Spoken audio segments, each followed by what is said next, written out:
Hi everyone. Good morning. So, ఇక్కడ నేను morning ఇది 4:30కి అనమాట. నేను ఫుడ్ ప్రిపేర్ చేస్తున్నాను. పప్పు ఇంకా కాకరకాయ పులుసు. కాకరకాయ ప్రిపేర్ చేస్తున్నాను. ఇక్కడ నేను కాకరకాయ ముక్కలుగా కట్ చేసి పెట్టుకున్నాను. పక్కన తర్వాత కొంచెం ఉల్లిపాయ, పచ్చిమిర్చి వేగిన తర్వాత కాకరకాయ ముక్కలు వేస్తున్నాను. చాలా హడావిడిగా చేస్తున్నాను అనమాట.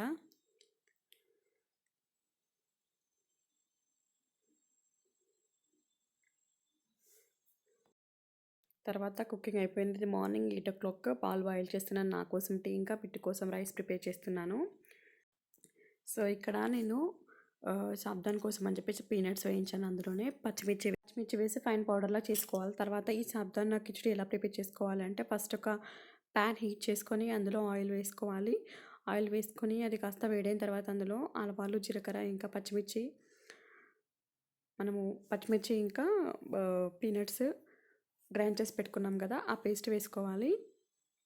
వేసుకొని అది కాస్త వేగిన తర్వాత కొంచెం అందులోనే సాల్ట్ వేసుకోవాలి. అందులోనే సాల్ట్ వేసుకుంటే కనుక బాగా పడుతుంది సాబ్దానకి. సో, ఇలా ఈ పేస్ట్ ఇది వేసి కొంచెం ఒక 2 మినిట్స్ వేయించాలి.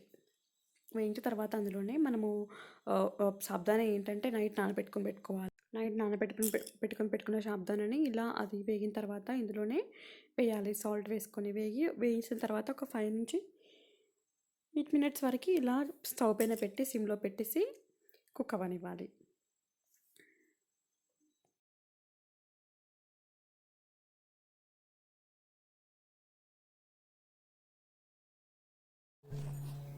అలాగే ఇక్కడ నేను మీకు చూపించబోతున్నాను.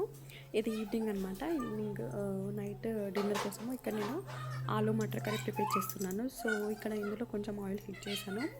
వేసిన తర్వాత అది హీట్ అయిన తర్వాత అందులో ఆవాలు, జీలకర్ర, ఇంకా పచ్చిమిర్చి, ఆనియన్స్ ముక్కలు వేస్తున్నాను. వేసి అవి కాస్త వేగిన తర్వాత అందులోని నేను కడిగి పెట్టుకున్న మటర్, పచ్చి బఠానీలు వేస్తాను. నేను పచ్చిమిర్చి కాస్త వేగిన తర్వాత అందులోని కరివేపాకు వేసి ఒక 2 నిమిషాలు అలాగే వేయించాలి. వేయించిన తర్వాత వాష్ చేసి పెట్టుకున్న పచ్చి బఠానీ వేస్తాను. అది వేసిన తర్వాత సో, ఇవి బాగా వేయించకూడదు. స్మెల్ ఎక్కువగా వస్తే కొంచెం ఒక 1 మినిట్ అలా వేస్తే సరిపోతుంది. టమాటా అలా వేగిన తర్వాత ఇప్పుడు ఇందులో కొంచెం పసుపు, జింజర్ గార్లిక్ పేస్ట్ వేసి మరొక 2 నిమిషాలు మగ్గనివ్వాలి.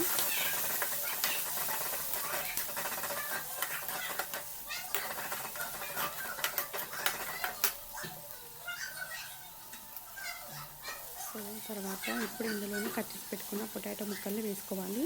దీనికి ఆలు మటర్ కర్రీకి బంగాళదుంప ముక్కలు కొంచెం పెద్దగా ఉంటేనే బాగుంటాయి. సో, ఇలా కట్ చేసి పెట్టుకోవాలి.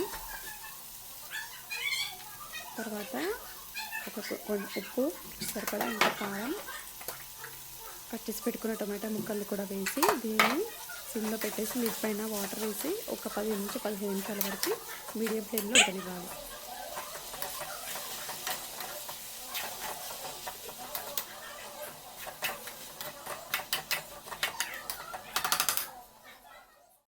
సో, మొత్తం ఉడికిపోయిన తర్వాత ఒక 20-25 మినిట్స్ వరకు పడుతుంది టైము. 15 నిమిషాల తర్వాత చూసి మళ్ళీ ఒకసారి ఉడకకపోతే పెట్టండి. తర్వాత దీనిలో ధనియాల పొడి, ఇంకా కట్ చేసి పెట్టుకున్న కొత్తిమీరను వేసి ఫ్లేమ్ ఆఫ్ చేసుకుంటే సరిపోద్ది. ఇది చపాతీతో కానీ రైస్తో కానీ తింటే చాలా బాగుంటుంది. టేస్ట్ కూడా హెల్త్ కూడా మంచిది పచ్చి బఠానీ. మీరు కూడా ఒకసారి ట్రై చేసిన కామెంట్ బాక్స్లో షేర్ చేయండి. సో, ఇలా కలిపేసి ఫ్లేమ్ ఆఫ్ చేసేయాలి. కొంచెం మరీ దగ్గరికి రానివ్వకూడదు. కొంచెం గ్రేవీలా ఉన్నప్పుడే ఆఫ్ చేసేయాలి.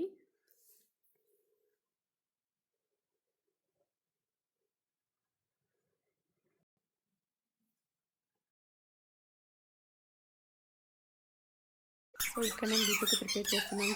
చపాతీ ఇలాగా ఫ్లఫీగా రావాలి అంటే ఫస్ట్ పాన్ బాగా హీట్ అయిన తర్వాత చపాతీని వేయాలి. వేసి కొంచెం కాలగానే మళ్ళీ నెక్స్ట్ వైపు తిప్పేసి అటువైపు మొత్తం కాలిన తర్వాత ఫస్ట్ వేసిన సైడ్ వేసి మనం క్లాత్తో కానీ నెక్స్ట్ అట్లా కడుతో కానీ నొక్కితే కనుక చపాతీ చాలా ఫ్లఫీగా వస్తుంది.